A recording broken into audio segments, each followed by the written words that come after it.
ಕಣೋ.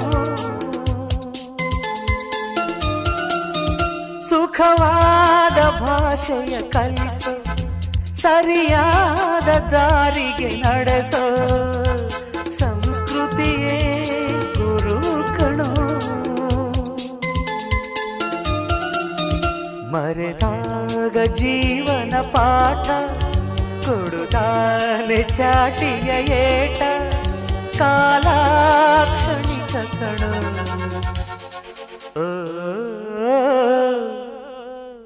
ಈ ಭೂಮಿ ಬಣ್ಣದ ಬುಗುರಿ ಆ ಶಿವನೇ ಚಾಟಿ ಕಣೋ.